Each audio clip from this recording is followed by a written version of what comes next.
why do you think that some people have such extreme feelings toward Muslim immigration? First of all, thanks for having me.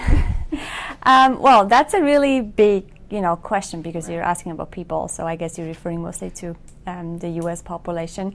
I think, first of all, because the Muslim religion is the fastest growing religion in the world, right? So I think it's about 23% of all people are Muslims, globally speaking. On the other hand, we only have like 1 or a little less than 1% of Muslims living actually in the United States. But because of the global reach and the global attention, especially caused by extremist groups like ISIS, right?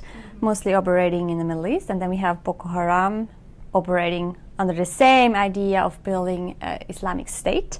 So basically going away from national political borders to a religious state. So not a state built on, historic geographical borders, right? But built on religion.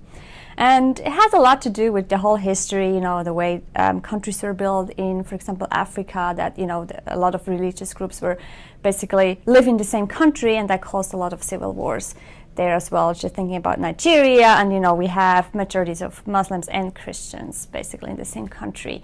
So this is the idea of a lot of those, or a couple of those, extremist groups, and that cause a lot of attention in the media, right? Because they are kind of like a counterpart to the Western world, also using social media very strongly, especially Twitter. When we think about ISIS and the 2 beheadings of the 2 journalists, American journalists, right? That really caused a lot of anger and fear among the American public.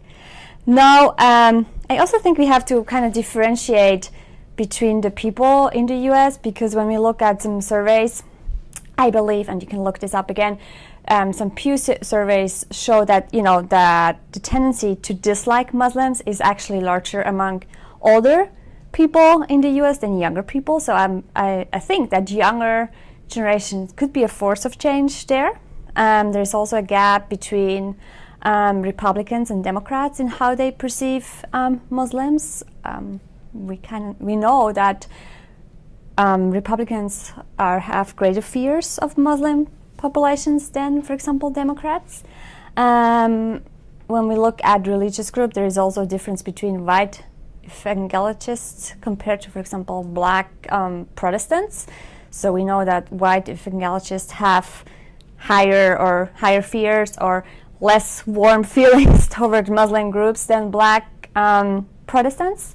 So I think the main problem here is that we're dealing with a very complex issue, Muslim, right? Islam, Muslim, immigration. And I think the biggest problem and why people are afraid or have a strong sense of fear is the lack of knowledge about the actual religion, right? A lot of knowledge is based on stereotypes or what we see through the media, whereas we know that, Islamic extremist groups are only a very tiny part about the actual religion and the way Muslims practice their religion. So I think it's a lack of knowledge. Because it's a very complex issue. It's a very different religion than, for example, Christianity. And so it creates a lot of uncertainty. And we don't like to be exposed too much to cognitive dissonance. So that requires a lot of learning and adaptation. You said that the younger generation could be making a difference here. How so? I do think so, because when I look at some surveys, I was surprised myself that in the US, I think when we look at how warm their feelings are toward Muslims, it's about 64% say that they have positive feelings, compared to I think the lowest, and you have to look at the age groups, is 38%. So I see a huge gap, right? When we look at the difference between the religions, also I think that Muslims are almost on the same level with Mormons and Jewish for younger people, whereas older generation really make that clear difference, and Muslims are always at the bottom. So I feel that's because maybe that's my interpretation, that younger people are more exposed to global perspectives, multicultural perspectives, have not so strong attitudes yet built, right? So we're talking about 18 to 20, 18 to 21, 22, so those are adolescents, late adolescents, so they're still building their identity, and so I guess they're more open to new ideas. I've done one project on the Islamic State as it became more and more of an issue in 2014, trying to understand, so here I'm coming from like a global media ethics, so what if we look at Islamic State from a global media ethics? Now, what does that mean? So basically trying to cover the issue from a global perspective and not trying to take sides, right? So basically trying to cover all the interrelationship among nations, among power systems, hierarchies, and so on. And so we looked at global media like CNN International, Al Jazeera International, to understand whether we can find frames of global journalism, like more a cosmopolitan view, more a human rights aspect in their actual reporting. But what we found was kind of discouraging, even though on their statement online they all say that they want to be, you know, the global news outlet, the global media in building global discourses. We don't really find a global discourse. It's mostly, especially CNN, reinforcing status quo by quoting mostly government officials, so elite sources again, so kind of like reinforcing what the US government wants to do with ISIS, and also portraying ISIS as a existential threat. And we see very similar dynamics on Al Jazeera as well, which kind of reflects this idea that there is no really a global media ethics performance of media institutions yet, but that media are still part of a national political system, and also very much part of, you know, their economic resources, so where they come from, right? So who's paying their jobs, right? So we have to consider that. And I'm mentioning this because I think one force of change could be when I look at Europe and I look at more public broadcast media system. So here we have this huge difference that we have publicly funded media operations, like especially TV stations. For example, in Switzerland, the biggest TV station is a public TV station, and it's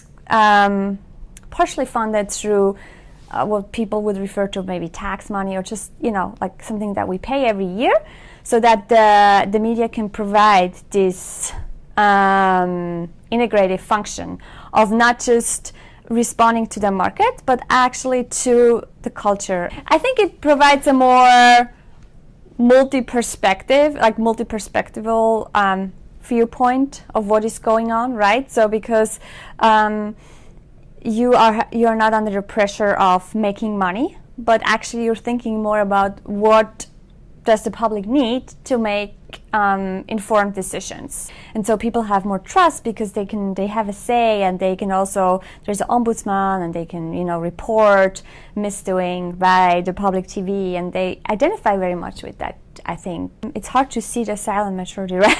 It's hard to identify where they are.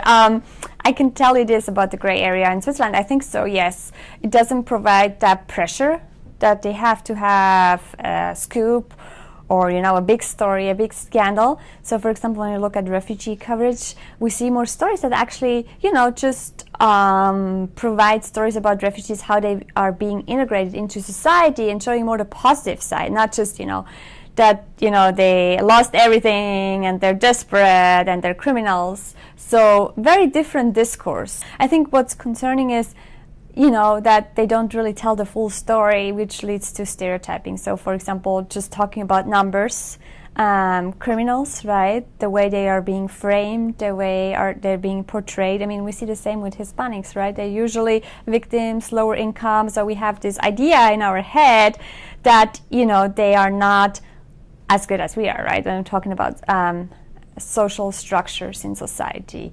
So this is concerning, that they don't try to get the full story, that they don't really are skeptical or asking what for example, what struggles they face, or how to better integrate them, and do more like proactive journalism, not just reactive. So this happened, la la la, and those were the criminals, la la la.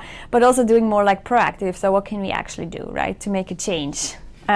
We see more such journalism in countries that are undergoing political change, like Turkey or in Egypt during the revolution. But I think it could be something, to provide change, to really try to help people understand. And like when you think about on a more normative level, what news organizations actually say they do, right? They're mostly like most balanced, most objective. But then when we compare it to other countries, we see that there's actually a lot of interpretation and opinion in US news. Yeah, I think here I kind of blame the media too, right? Because if you are thinking from a more corporate and market-driven media system like in the US, you always have to somehow present those extreme views in order to get the attention from your audience in a way, right? So there's more of that, and I think that's why we're talking about gatekeeping and what actually makes it into the news. Maybe that's one reason that not a lot of moderate views are on the news, because they're just not as sexy or not as interesting in getting many people's attention. I think that people just like to have their views reinforced, right? And I think it's a whole learning process, the way we are socialized into how we view media. I think we have to, as professors also, we have to expose students, to views that are not, that are against their own beliefs.